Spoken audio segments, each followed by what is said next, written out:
Welcome back to 1010's podcast. We are still at Gridlife Midwest 2016. We are sitting in the timing tower. You're hearing probably a lot of bass and other EDM noises from the concert and apparently the one stereo car that decided to show up this year. Which I still haven't managed to find. I'm really disappointed in myself. But we are here with a couple gentlemen from Vibrant Performance. We have Mr. Aaron Weir. Hello. And, of course, as I always do, I'm going to butcher the next gentleman's name. Mr. Art from where? Where was he from? From Toronto. Art from Toronto. Arthur from Toronto. Say your last name for me. Maczewski. Art Maczewski. There's a W in there, though, but it's an F sound? It sounds like a V. It sounds like a... Oh, okay. Yeah, it's Polish, so... Fair enough. You gotta be a couple of vodkas in to pronounce it properly. We've tried to avoid that a little bit, just because we don't want it to be too much of a Adam shit show. Adam told me I couldn't drink too much before we started the podcast because we've done a couple where we've been pretty deep. Well, I wanted to do some more interviews last night, and we had some people that I thought were ready to do it, and they're like, "No, we're too shit show to do this. Yeah. We're too drunk." So we had to shut it down. It didn't happen, and I didn't want that to happen twice. So thanks, guys, for coming up here. Thanks for having us. Thanks a lot. You've brought with you a very interesting car. Yes. We should talk about that for sure. Sure. I brought my 1989 Honda CRX. It is powered with a Honda S2000 F22C motor, transmission, and a Nissan 240 rear end out of an S14. Yep, so just like mine, is it the VLSD or do you have like a... Yeah, it's a viscous type LSD. I did an event last September with the car. Obviously, I bought the rear subframe used. And when I bought it, the LSD was in good shape. I did a 7-day race event last September, and by the end of the event, the stock LSD was now basically an open LSD. So, yeah. It doesn't work very well. No, I was getting a lot of inside wheel spin around corners on the last day of the event. So before this event, I wanted to rebuild it. So I don't have the cash to buy a Kaz or a Quafe or something like that. So I'd read a lot of guys they'll shim the diff. Yep. Right? They call it shimming. So you just take the thrust washers out and put thicker ones in. And then you have a freshened up LSD. It basically packs it all tighter together. So I did that. I didn't put as thick a thrust washer as what the drifter guys are using. Right. Because I wanted to be able to corner the car. Basically it'll be a one and a half instead of a 2. Yeah, exactly. Because I'm trying to track the car, So Well, now the car drives like it has a solid rear axle, so it makes it a challenge to get around corners. Makes it a challenge to get around the paddock. Yeah, it does. Backing into the spot, even the back end starts to hop a little bit. Yep. So for those who are trying to math this out, that car has been rear-wheel drive converted. So yes. that motor is in there longitudinally. Transmission is between him and the passenger, and the rear end is in the. Or it is. I mean, it's fully rear-wheel drive now. Yeah, the shifter, the S2000 shifter, the location of it is actually in the same location as where the stock CRX shifter is. It's just raised higher because it's sticking out of the transmission, right? So is that just luck? Yeah. Well, when you think about it, right, the firewall on both cars is relatively in the same location in relation to the driver position. So the back of the head is right against, almost right against the firewall. I had to move it a little bit further back than what it would normally be in an S2000. I had to actually turn one of the cam sensors. The intake cam sensor points towards the firewall. I had to make an adapter to actually point it down so I have a little bit more space to get it a little bit further back, because I wanted to sit it further back in the car. Obviously, weight, centralize it, mass, that kind of thing. But also because I wanted to make sure that the hood would clear the front of the valve cover. And so then even above and beyond the fact that it is now basically an S2000 with a CRX body on it, it's also not a stock engine. The internals are completely stock, bone stock. But it has some extra motivation still. Yes, it is turbocharged. It's got a Garrett GT35R. It flows that through a Vibrant Performance intercooler core and then into a custom intake manifold that I built myself. And then basically goes through the engine, comes out the other side on the exhaust manifold that's all put together with, again, Vibrant product. down our stainless tubing into the downpipe through a catalytic converter, out some oval tubing in the exhaust, and then out a little turn down tip by the diff. That intake, you actually made that on the YouTube channel, didn't you? You guys shot that and put that on the YouTube channel. The exhaust manifold. The exhaust manifold, Yeah. not the intake manifold. The intake, no. The intake we haven't. We shot the exhaust components, and we're actually still working on completing the series where it's going to explain everything top to the bottom of how the car was built. So on our YouTube right now, there's actually a whole series describing the cantilever suspension in the rear, because the coilovers had to move into the trunk because the rear end was so big it wouldn't fit. And we're going to talk about like things like how to run the fueling, the new custom gas tank, how the engine was fit in, where to build subframe mounts. And now we haven't just recently released the manifold video. So anyone who doesn't know how to weld, they can pretty much watch these videos and kind of pick up on a couple of pointers and learn how to weld.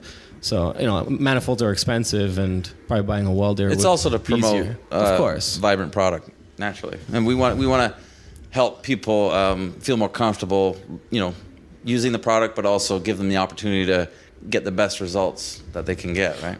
So let's just let's step back a little bit. Yeah. What is Vibrant for those who don't know? Vibrant Performance sells custom fabrication components. So we're like a supplier of Lego. You want to build something? Here's all the pieces you need. Put it together. Does that include flanges and stuff like that? Yep. Or So is we've got aluminum tubing, stainless tubing, mufflers, exhaust tips, catalytic converters, flanges, gaskets, air filters. We've got velocity stacks. We've got silicone couplers. We've got braided line, AN fittings, hose ends. We have, I think, over 2,600 different part numbers. Yeah, your catalog is not small. No, it's not. There's a lot of cars running your stuff. We have so much product. It makes our website difficult to find stuff because there's so much stuff. It kind of reminds you like McMaster. It's everything you need. Yeah, there's really a lot And there. I'm sorry. No. I love about your catalog is that when you open it up and you get to what you think you know what you need, it has all the dimensions. Like it's like your CAD model is right there, your CAD drawing is right there, and it shows exactly what you need, and you can measure it out and go, oh, perfect. Yeah, and if someone, if there's some information that they want that's not in the catalog or not on the website, they can always call and ask us. Do you actually have CAD files, like for shops? Yeah, that actually do some CAD? we do all our product development. We use SolidWorks for doing all our CAD work. Sure.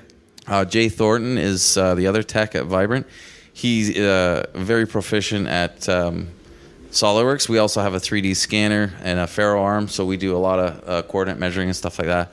So we also, Vibrant doesn't just do universal parts. We also do a lot of private label products for other companies. So if you have a bunch of stuff, like a product that you want to sell, but you don't have maybe the manpower or the means to build 100 of them, we could do it for you. super cool. Yeah, awesome. It's such a cool place. So I guess for those people that are kind of interested in learning more about Vibrant and where to get your parts, you guys, obviously, you're not a direct-to-consumer company. No, our products are available through a wide variety of distribution channels. I mean, lots of places sell our product. Turn 14, Motovicity, Motor State, Jegs, Summit. Yeah. A lot of big name Yeah, places. Keystone Automotive. There's all kinds of. We even have distribution in the UK. So Oh, really? Yeah. Is that a newer thing that you guys that are is doing? more recent. Yeah, that happened. I think a couple of years ago now. Yeah, that's pretty cool. Yeah. So Art, you're doing a lot of basically. I mean, you're doing the videography. That's the stuff that. Are you the only person at Vibrant that handles videography? Yes, I am. I do all the YouTube and I handle the Instagram page as well.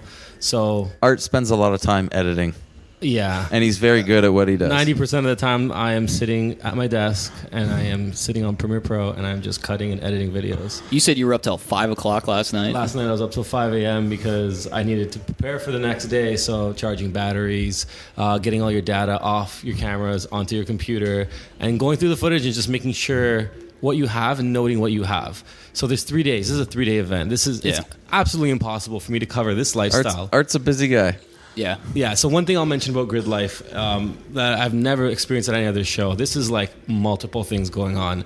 There are little ecosystems within this show. It's a great combination. There's a car show, and there's judging at the car show, and there's a whole scene there. There's a DJ, and this is going on all day while cars are going around the track. So I'm trying to film with telephoto lenses and shoot like cars going extremely fast. Like I've never seen such fast cars in my life before. And I mean, I grew up in Toronto, and we have a lot of fast cars. A lot of the cars here are from home base. Yeah. There's a lot of Canadians And here we're that watching are very these fast. awesome. Yeah. I've grown up watching these guys get to the top here. Like I remember where they started off with like regular built garages and like, just building cars out of their shops, and now they're here competing, and like we have They're doing well. almost every single Canadian that I know of is close to the top of their class The final grid. in the final. Well, and we'll see it tomorrow, right? Yeah. But So you've kind of got an appreciation for that show scene because you said that that's kind of where you came from originally. I came from shooting shows, so naturally I loved it. But I feel like after working Vibrant, especially, I've grown, and it's not just watching You've Aaron been build. exposed to a lot of different. I've been exposed to things I've never went to back in the day. Like I was like, I love the way cars are. I love building cars. I love the way they look. So I was more aesthetics, but now that I'm at the shows and I'm seeing everything, I realize that there's something better than just what I realize what I really like. I love motorsports because these guys build these cars functionally, but they all look good. And somebody once told me like a race car can always be a show car, but a show car cannot be a race car. Yeah, we're firm believers in that. Yeah. So coming here, I realized like I've seen some of these cars. I heard that one of the drifters that was coming in, Dylan Sharp, he got rejected from the track area. They're like, oh, the show cars are over there, so you're in the wrong area. You have to turn around. And he's like, this is a drift car. And he's like, wow. Which car is that? Oh, that's a black S15. Oh, yeah. It's one of our That's sponsored gorgeous. cars. Gorgeous. Yeah, so he's running all like Vibrant products, and he's telling me, he's like, I love how this stuff looks because it's so basic. It looks so good, and it looks like a showpiece, so it matches with my theme. Yeah, that's a gorgeous That car looks insane, and Yeah. he's got neon lights underneath. Yep. Like, Yep. Yep. Yeah, he was cruising it around. looks like last it's night from Japan. with the neon on. So you were telling me, I mean that is an absolutely insane build because you were telling me that he had that car disassembled and sent it to a powder coater, and the whole bottom side of that car's powder coated. Is that true? All his underside components were powder coated locally in Canada by Stripping Technologies. They sponsored him, and they're like, send us anything. You're sponsored. Whatever you send us, we will powder coat and send back to you. So he disassembled all the bushings, everything from his suspension, and sent everything, the entire underbody of the car. They sandblasted it. And he powder probably coated. did it in like half a day. Yeah, he's extremely fast. Like, Yeah. we've known him for a long He can time. rip He's a a little car bit. apart He's a very little bit. quickly. He's a crazy car guy. Like that's all he does. He imports cars from Japan. He sent everything out, got it powder coated, and reassembled. Robbie was real surprised to see that car because he's a big 240 guy, and those cars can't really exist here in the States. Oh, that's right. It's possible to get it, but it's under the show and Show and display. show right? and display. Yeah. And so they're very expensive to get, and they're very hard to get because they're not 25 years old yet. And so seeing that car at all is rare. But then seeing someone go out there and huck it around those corners like that guy is doing is. Robbie was like, I can't believe he's doing that to us. So let me explain something. In Canada, we have a 15-year law. Yep. Yeah, you guys So get lucky those cars there. to me are common. They're like your what's 25 years now? You guys getting GTR R30? We're getting R32s 32s now. now. So- just getting them. Just. Yep. So in The 5 last years, you're 2 or going to be. 3 years. It's a common car to you. We have that feeling for the last 10 years. I yeah, suppose. it's crazy. Like R32 is nothing special. I see R34s on the street. Yeah, you guys get R34s now. Oh, like We V can't- specs. That's not a thing. GTIRs. GTIRs, yeah. Oh, yeah. Those are on for a couple of years now. And we have like Honda EK9. There's a bunch of guys driving around EK9s. That's so weird. Yeah, Integras have been around for like since '97. So Well, we got the Integra here, but Yeah. not the later one. yeah, So- exactly. Crazy. Yeah, that's cool. It's not the fair. one. So like he had a daily S15 as well. So that's He has for you guys to multiple freak out over that. S15s. That's I like this guy a lot. It's your spirit He's, animal. yeah, he is.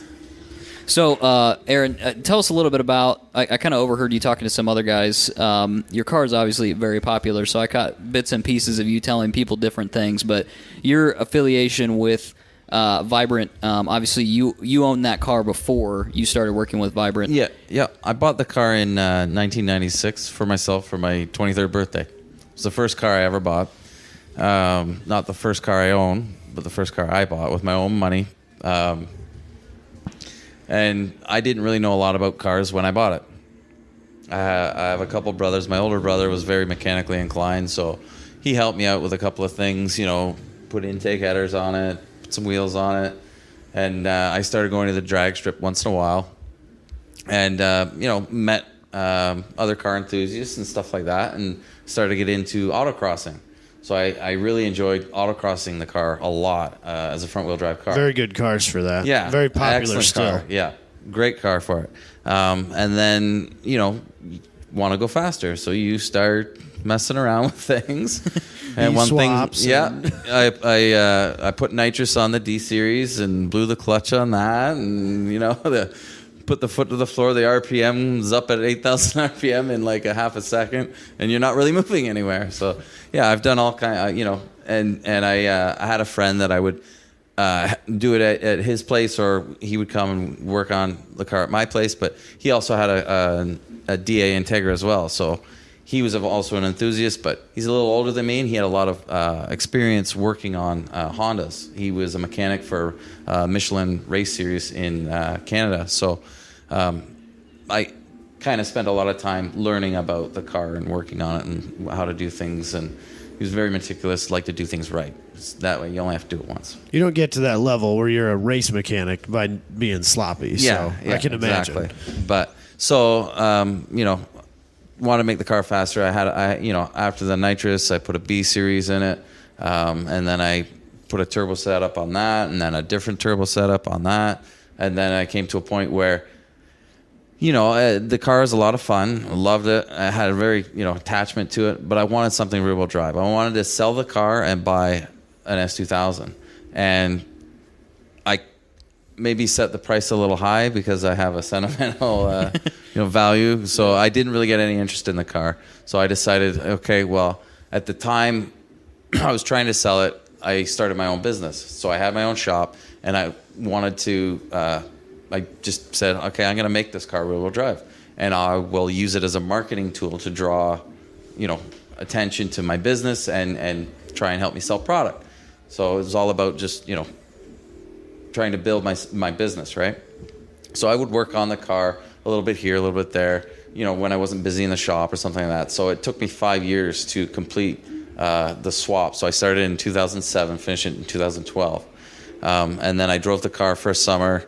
And then that summer, at the end of the summer, I was in the middle of a photo shoot with a local friend who was friends with someone at Honda Tuning. So I put the car in a ditch in the middle of the photo shoot. So we didn't finish the photo shoot, and I had to fix the car. So it wasn't badly damaged. The rear subframe needed to have all new bushings put in and stuff like that. And there was a small dent in the fender. The same bumper that was inches away from a tree is still on it now. So it was a gradual. I slid in nice and easy. It wasn't that bad. But yeah, it took me a year to fix the car, and in the time that I was fixing it, I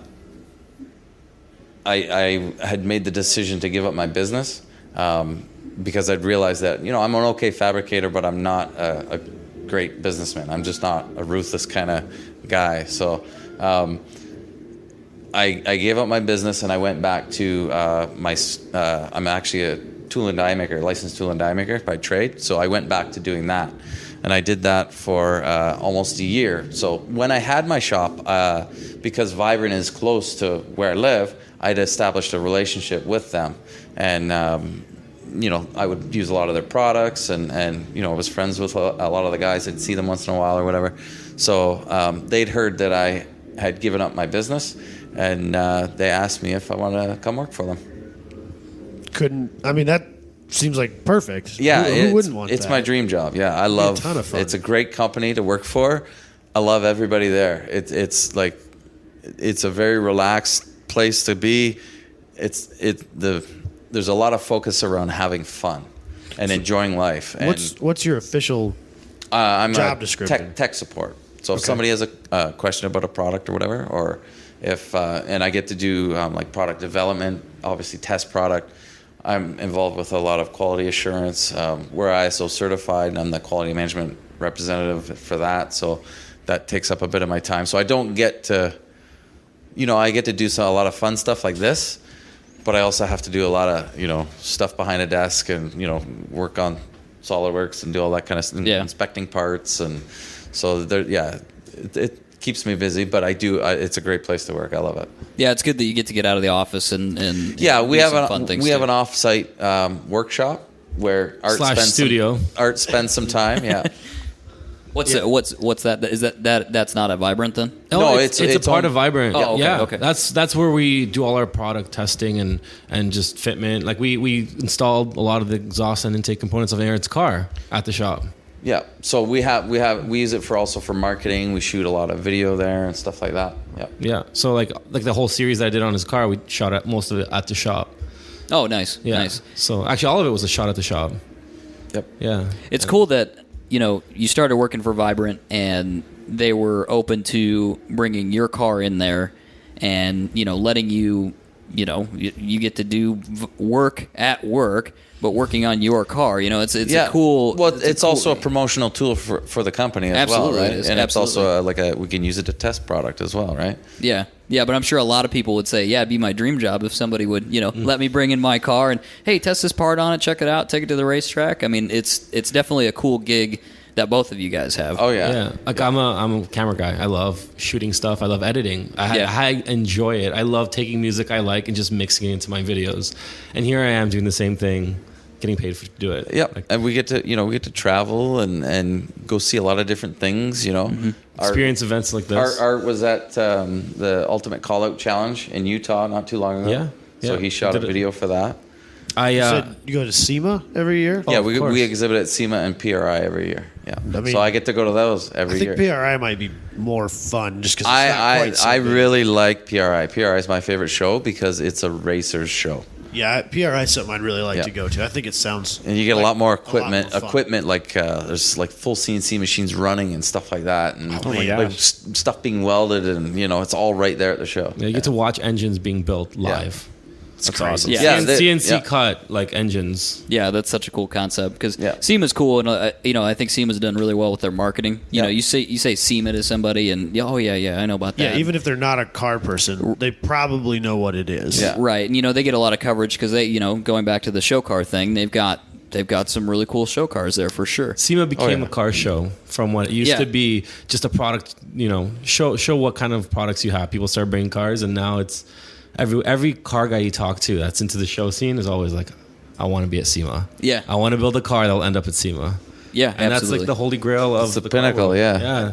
I think it's funny because I'd rather have my car at PRI. But Oh yeah, I would absolutely So you're a too. racer, right? Yeah, exactly. You go there.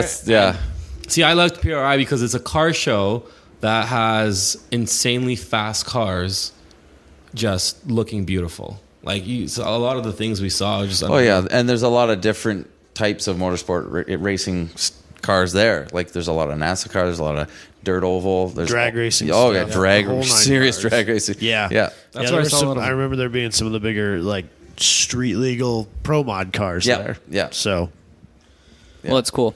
Definitely. So let's talk about your experience so far at Gridlife this year with the car.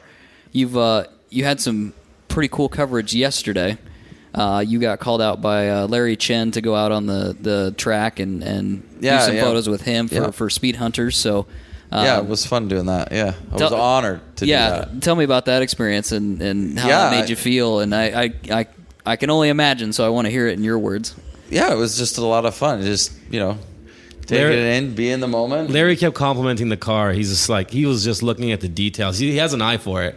Yeah. As an artist. And he's just going through the whole car and he's like, I like the catch can setup. It's also a strut bar. He's like, that's so cool. I've never seen that before.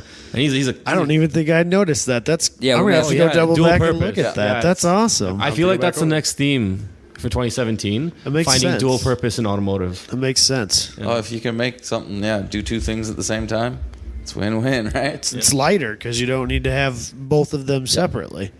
So you guys, he took you out on the track near dusk, and you guys did some rolling shots, and It was a lot of fun. He's been running around in the golf cart all weekend. Yeah, he's been shooting a lot of He's cars. a man on a move. Yeah, he's got a Holy mission cow. for sure. He does not sit still for very long, that guy. No, I can only imagine how many He's go, photos go, go. he shot this weekend. But Yeah. so that'll be really. We're really looking forward to seeing that Speed Hunters. So feature. am I. I'm excited. Yeah. So right after that feature, Super Street was walking by our booth and they saw the car as well, and they're like, "We're shooting this." Oh, really? We're like, "Let's do it." Let's do it. We went out again on the track. Same like right after Larry's shoot. Was that with is that Mike? That's with Yep. Super Street. Okay, I saw that he was here this morning. I didn't realize he was here last night as well. So Yeah, Yeah, they were out on was the fun, track as too. well shooting. Yeah, they're really good guys. Yeah, all those guys. for yeah. sure. that's It was cool. fun. That's It's definitely cool to finally meet them in person. Like they all have these like cool personalities. Yeah, I keep seeing him. Obviously, he does all that stuff for. Well, I guess it's Motor Trend technically. You know, he does he'll do the SEMA thing. You know, he does the SEMA shootout with the guys from the other shows and Jesse Lang, and so it was cool seeing him in person. I was like, hey, I know that guy. I've seen him before. But that's cool that they took you out on the track and did that as well. I was pretty stoked for sure. But as far as the car, racing the car, you've gotten a couple days of racing in this weekend already. So Yes, unfortunately, my racing is now over. But the first day, I had a spin on the first lap of the first practice session just because the rear end's so stiff now. But I got worked through it, and it's just learning the track, but also learning. I'm still learning to drive this car. It is a handful. It is a challenge to drive.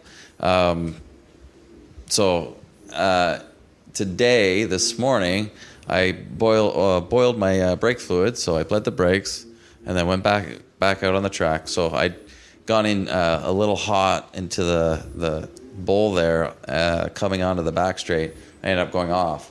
So, and that was on my first hot lap. So, I'm not going to continue. I got to go off and check everything, Right, make sure the sure. car's, good for the next session. So I went, obviously fixed the brakes, went back out the next session, and after 2 laps, I lost 5th gear.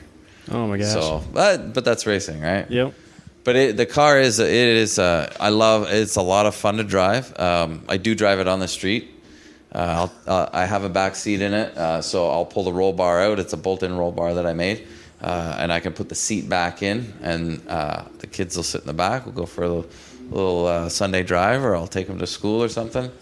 And for me, I have to be able to drive the car on the street because it's too much time and money I've invested into something that I'm only going to put on a track. So when you talk about the back seat, I think because I'm fairly certain that's a Canadian thing. I bought it out of the UK. So Is that what it is? You 'Cause can they're get it with a not rear two- seat in the or UK rear seats here. and Japan. Okay, So but they fit in. you have to This- get a couple of pieces with it, like all the factory mounts. Yeah, they actually have to remove them from the car with the seat, the donor car. And if you could make your own mounts, but it's easier if you can just get them. But there's no floor pan changes or anything like that. Nothing. You just got to take Awesome. the cargo cover out and the back of the trunk. I don't think I've ever seen one with a back seat. Actually, sorry, in the it. cargo cover is a little bit shorter too. It's not as long. So I didn't even realize they didn't have back seats. No, they're a strictly 2-seater car here in the States. When somebody said that earlier, who was it that said that? Was that I think that was Jabay. was that Skillicar? Oh, was it Jabay? yeah, they are in Canada too, but you could put a rear seat in it. Right. Yeah. No, but I think during the event when you were out in Grid and Adam was talking about your car, he had said something about the back seat. Yeah, being pulling- put in there. somebody said And I something think about what you- he's saying is he didn't realize that was not normal. Not an issue. Yeah, Right, somebody right. said something about you pulling the roll cage out and putting the back seat in, and that didn't register for me. Yeah, So, but- no, I got to be able to drive it on the street. Yeah. Yeah. That's good though, because that's kind of my philosophy too on cars. I've got one car now that's not. It's a 74 Fiat 124 that's kind of been set up for autocross. It was the first race car that I bought. Cool. And I had a weird attachment to the 124 when I was a kid. We had one when I was a kid, and it was actually just absolute piece of crap. It was pulled out of a field, But you fell in love with right, it. and it was the car I learned how to drive a manual on when Nice. I was 12 years old on the the back Oh, roads. you're 12. Yeah, Nice. back, Perfect. back roads, the gravel closed roads, right? That's Enclosed. awesome. But so for some reason I really wanted another one. I was like, well, I don't want to buy a Miata to do autocross. So I looked at CRXs and I'm like, it's a little spendy because we were talking about this in the other podcast that there's like a race tax on CRXs, I think. What? Not like a literal one, but they talk about the drift tax on 240s here in the U.S. Any car in the U.S. CRXs. that's rear-wheel drive, they're more expensive just because you can drift them. Really? At least where we live in Iowa, Yeah. a CRX is automatically more expensive than, like, if you went and you looked at Kelley Blue Book and you got a market value, Right. it's if you find a good, clean car, it's going to be more than that because people know that those cars are special, that they're good race cars. Right, and right. chances are whoever owns it is probably an enthusiast, and he's well aware of the value of the car. And has he looked has. after it, too, yeah. And so you're not going to get it cheap. For what you That think doesn't you should happen. be able to get it for. So I feel that's the case with the CRX. And then obviously all the S chassis, all the 240s, that you see that for sure. Well, here. they're very popular too, right? It's Yes. supply and demand, right? Yeah, absolutely. Very BMW popular. 30 chassis are the same way. They're Yeah. more expensive than they should be just because they're popular. And Yep. Yeah, so the price gets jacked up. So I ended up with the Fiat because it was cheap, and I had one before, so I was like, let's get another one. Perfect. So, so it's an autocross only car because that's just kind of how it's set up. You could drive it on the road; it's a little rough, Right. But it takes some of the fun out of it to not be able to drive it on the road. Oh yeah, I agree. For sure. So for me, because I'm building an RX-7 now that's LT swapped because putting an LS in it would have been way too convenient. So I went the weird route. It's a long story that we don't need to go down. But so my thing on it is I want to be able to do some track day stuff with it like this, HPDE and stuff. But I don't. It needs to be. You need to be able to drive it out of here if you want to. Oh yeah, for sure. Because it just takes too much of the experience away, too much of the fun away, Yeah. and then it's really not worth it. Yeah, it's So- nice to be able to just drive the track, do some lapping and then go home. Yeah, or if you want to drive, you got a nice week of weather coming up. Yeah. You're like, I want to drive it to the office. Yeah. I want to be able to do that. we have a 4-hour one-way trip to the closest track for us. Oh, wow. So owning a strictly track car is just not. Yeah, no, really it's a not. thing. It doesn't make any sense at all. It's yeah. not a thing for us. Yeah, it's a little rough. So, Yeah. well, cool guys. This has been awesome. Thanks for coming up and Thanks for having us. Yeah, Thanks a lot. sharing a little bit with us. Let's plug some stuff. Yeah, so What else are you affiliated with? Yeah, you got website, whatever you want to plug, well, just Fabrication let us Life. know. I have so there's a couple of stickers on the car. I have a Maczewski water pump, electric water pump in the car. Awesome. Speed Factory radiator. So those obviously are to address the cooling issues. But I also have a competition clutch, and then it's also tuned on AEM Infinity. Perfect. Awesome. And then vibrantperformance.com, is that correct? Yep. Yeah, so we have our website's vibrantperformance.com. Our Instagram is vibrant_performance. We obviously have Facebook. We're on YouTube, Vibrant Performance TV. And we also run a social blog called Fabrication Life. Yep. And that's everything Fabrication Life. You look it up, it's huge. It's So got like we 100K use that to following. market fabricators, So basically. it's a big, Yeah. big Facebook page. I've been following it for years. Yep. I love what you guys Awesome. put Thank on you. there. It's super cool. We I appreciate really it. I like had no that. idea that was you guys until today. Yeah, I didn't realize that either. That was one of the first things I started following, and I followed that since I basically had Facebook. Yeah, there's so we get some pretty cool stuff up It's on there. amazing. We've Yeah. got a huge appreciation for like neat fabrication. Like Yes. it doesn't have to be our product. If it's cool, like that's what we want to put out. Yeah. Yeah. Thank you. Again, this has been awesome. Awesome. Yeah. We'll wrap it up. We'll catch you guys next time. Again, we don't know what our schedule looks like for releases, so it might be on the weekend, it might be the middle of the week, but we will catch you guys next time. Thanks for listening. We're gonna go do some EDM stuff. Yeah, we're going to go check out that concert for sure. Thanks again. Bye.